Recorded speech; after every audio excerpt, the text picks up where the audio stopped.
Okay. So follow-up interview po ito sa nakaraang, panayam sa atin ng ating bisita because, she's in the news again because siya po ay, kasalukuyan pong number one.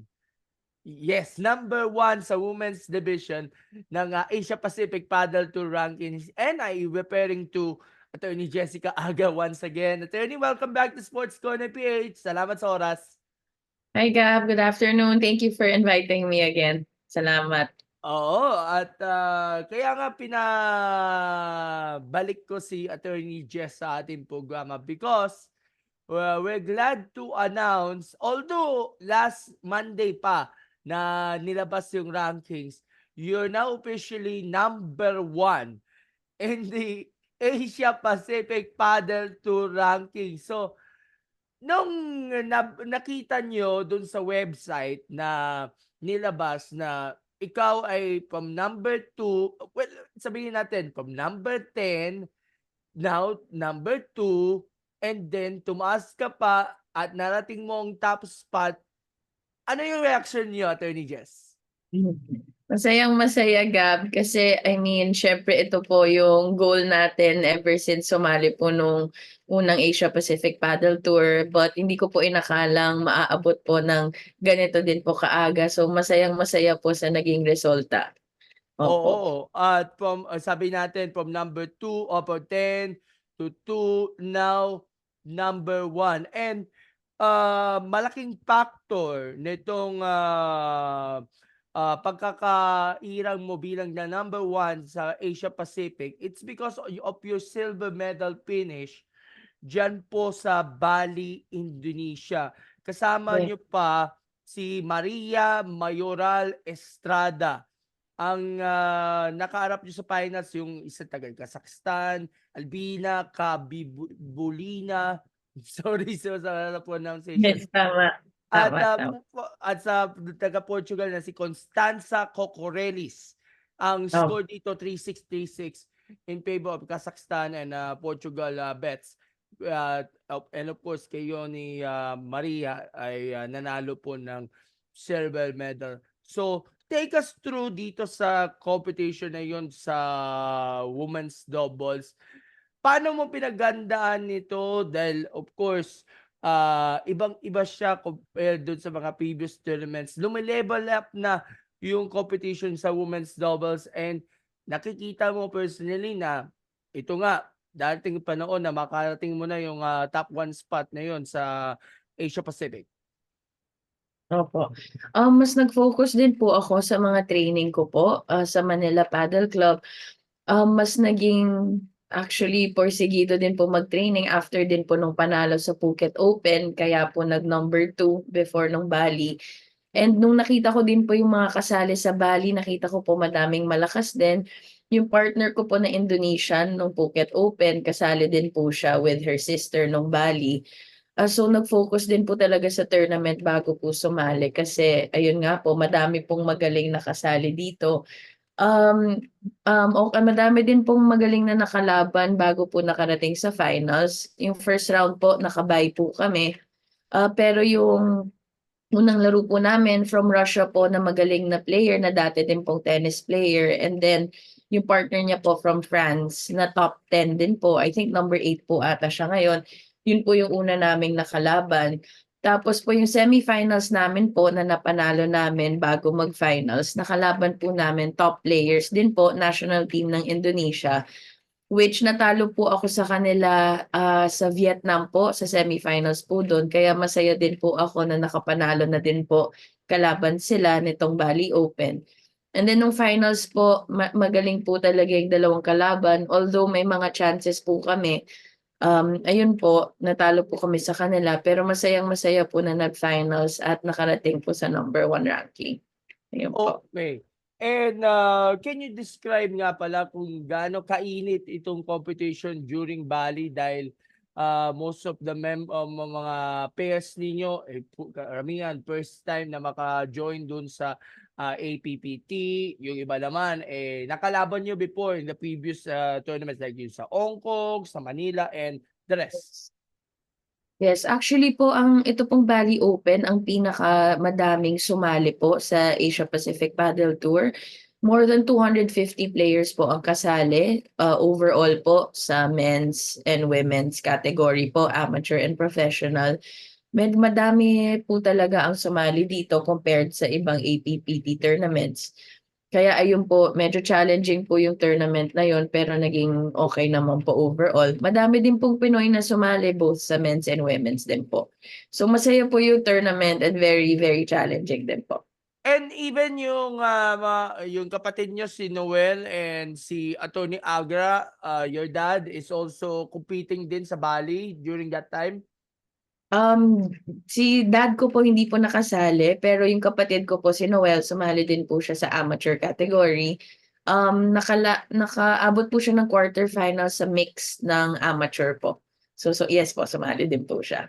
Okay. And dahil sa pinakita ninyong magandang performance na dito sa Bali, nakitaan mo na ba ng magandang improvements sa inyong laro, sa styles, sa techniques at nakasisiguro ka na of course sa mga susunod na mga tournaments ng APPT mas lalo ka pang pursigido o ganahan ka pa na makapagbigay ng inspirasyon o karangalan sa bansa natin through the sport of paddle. Yes, Gab. Actually, every tournament po na sinasalihan ko, napapansin ko po kung ano po yung kailangan kong mas i-training.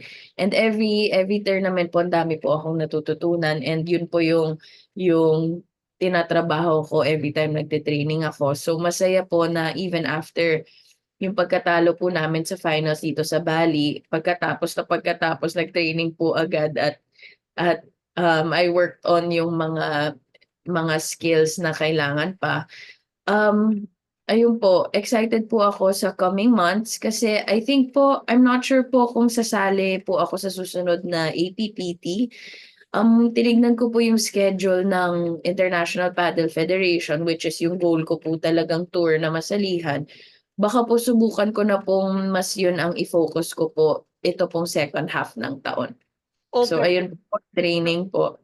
So, tuloy-tuloy pa rin yung training for the competition. Araw-araw ba ito ginagawa?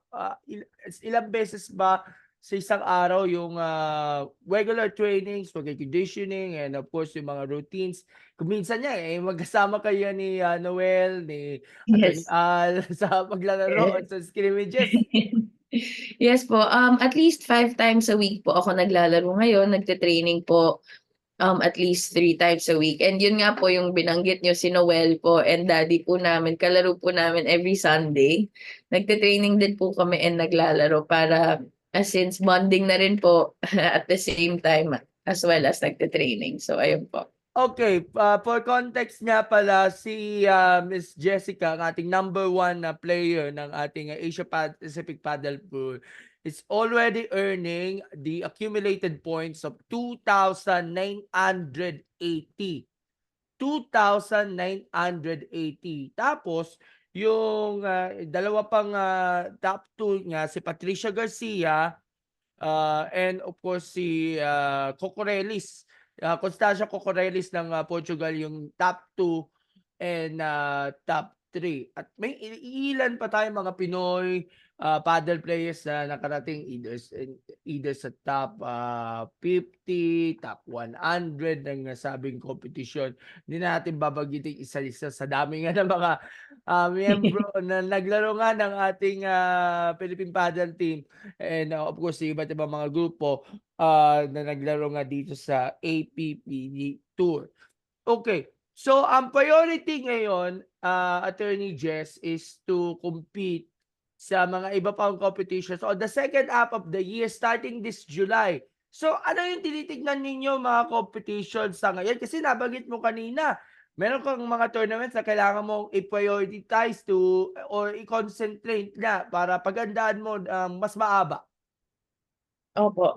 Actually po this July, pupunta po ako ng Dubai para mag-training po. Baka nandun po ako for a few weeks and then ang unang sasalihan ko po ulit will be in September. Yung binanggit ko po kanina is the International Paddle Federation. which is yung international governing body po ng paddle. May tournaments po sila sa September po, meron din po sa Dubai. And I think madami po kasi siya sa Europe, pero yung sa region po natin sa Dubai po yung medyo madalas. And mag-host din po ang Pilipinas actually end of the year ng isang International Paddle Federation tournament. So mas yun po ang focus ko itong second half po, kasi yun po talaga ang pangarap natin, yung makasali po sa tour na pinakamataas na level po ng sport.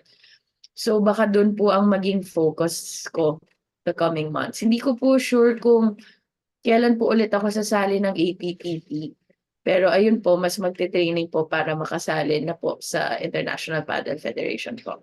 So mukhang job well done, ika nga sa APPT, at mukhang ma-level up o ma-upgrade pang lalo dahil tinutumbok ninyo ang pagsali nga dito sa International Paddle Federation 2. So sabihin natin gaining one step at the time niya na makaabot na hindi lang sa Asian level kundi sa international level. Ano yung mga goals ninyo? Kasi number 1 ka na. Tapos, tatawid ka na sa International Paddle Federation Tour na sabihin natin mas mataas pa lalo compared na dito sa competition. Opo, ang dream po talaga or ang goal po sana po makasama sa top 100 po sa world. Medyo mahirap po talagang makarating doon, wala pa po atang Pinoy na sumubok even na umabot po doon. So hopefully po, nakasali na po kasi ako ng isa, sumubok po ako a few months ago, pero magaling po talaga yung mga players. Iba po talaga yung level niya compared po sa region, kasi yun po talaga yung highest level of play sa paddle. So ang dream po sana makasama sa top 100. I mean, I will work hard po towards that. Pero ayun po, unti-unti sasali na po para makita po kung kakayanin po. Pero syempre, kinakabahan ka ba dahil alam natin mabigat talaga yung competition, lalo na karamihan sa mga sasali nga doon sa International Paddle Federation Tour, mga hindi mo pa na pamilyar, hindi mo pa nakikita yung playing styles, hindi nyo masyadong na-o-observe yung mga galaw nila. So, siguro may along ka ba ito? May along pag-ihinayang or may along sabihin natin ah, preparedness para dito sa matinding competition sa world level na hindi na sa Asian Pacific level? Opo, kinakabahan po, opo. Like sinabi niyo po, hindi ko pa po talaga kilala yung mga players doon. Although isang tournament po nakasali ako and malakas din po talaga sila. Pero more than kinakabahan po, mas excited po sa opportunity na makasali. At hopefully po unti-unti gumaling ng gumaling din po para makaabot po sa level nila. And since you're the number 1 nga na sa Asia Pacific, do you think kaya mo bang ma-sustain pa lalo itong ranking or may mga sabihin natin kailingan na gusto mong ito pa rin para sa paddle natin, and especially sana makaabot niya yung iba pang mga paddle players na marating ito nga top 20, top 10 hanggang sa maabot niya yung top 1 dahil nakikita natin yung may magandang potential talaga yung mga paddle players natin. Opo.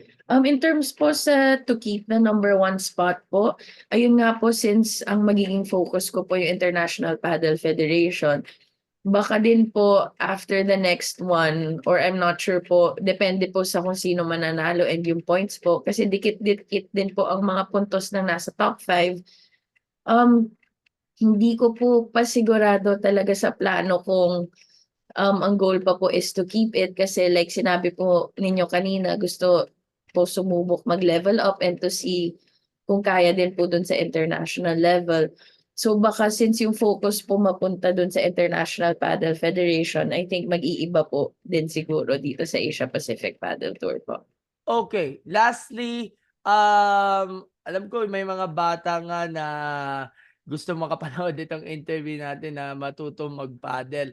May mga balak ka ba na bahagi ng mga kaalaman, mga kasanayan, yung mga experiences, challenges, and everything in between niya sa ating mga bata magkakaroon ka ba ng mga clinics or syempre naman mga special clinics na gusto mong para i-take encourage yung mga bata natin na mag-try ng maglaro ng paddle? Opo. Actually ngayon po very open po ako kung may, mag-o-organize din po ng gano'n. Right now po wala po akong naka-schedule na gano'n. Pero, nagte-training po ako sa Manila Paddle Club kung gusto po nila sumubok siyempre po kahit sino naman pong magyaya din, I'm willing po to play.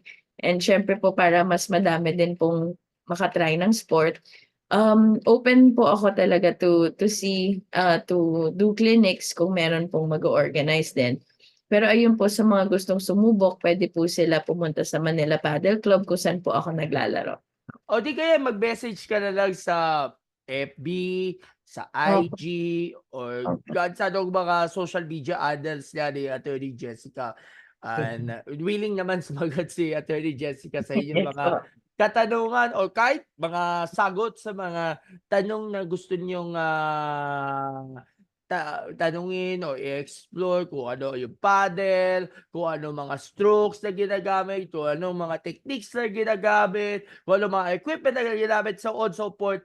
Basta i-message nyo na lang si Attorney Jessica sa kanyang FB or IG accounts na basta i-search nyo na lang Jessica Agra at makikita mo lang yun. So anyway, thank you so much and congratulations for reaching the #1 spot sa Asia Pacific, and we look forward na makita ka namin sa world stage, lalo na ang plano mo ngayon ay makapaglaro nga sa International Padel Federation Tour. So, quickly, ano yung gusto niyong pasalamatan na batiin ni lahat ng mga taga-suporta niyo, all the families and friends and all the sponsors that naniniwala, nagtiwala, and sumusuporta sa inyo since day one? Ang una po, Gab, gusto ko lang magpasalamat sa laging pagsuporta niyo sa journey ko sa paddle. Thank you for interviewing me again today. Salamat Maraming po. salamat. And gusto ko po pasalamatan ang Philippine Paddle Association. Member po ako nito, which they have been there supporting me din po dito po sa journey ko din sa paddle. And ang Manila Paddle Club po kung saan ako nagte-training. And syempre po pamilya ko po, mom ko po, dad ko po, si Noel Dana and Pao na lagi din pong nandiyan nakasuporta po. So ayun po, marami pong salamat sa lahat ng sumusuporta. And of course, thank you so much for supporting us sa aming mga ginagawa. And we look forward to interview again pag mayroon kayong mahalaga o notable achievement with regards na sa IPT Tour. Good luck sa inyong pagsabak niya sa IPT Tour, and rest assured, andyan pa rin ang support ng Sports Corner PH sa inyong mga gagawin pa sa competition. Okay? Thank So, thank you. you so Thank you so much much. po and have a great day po. Bye! Salamat Gab. po! Thank Thank you. you.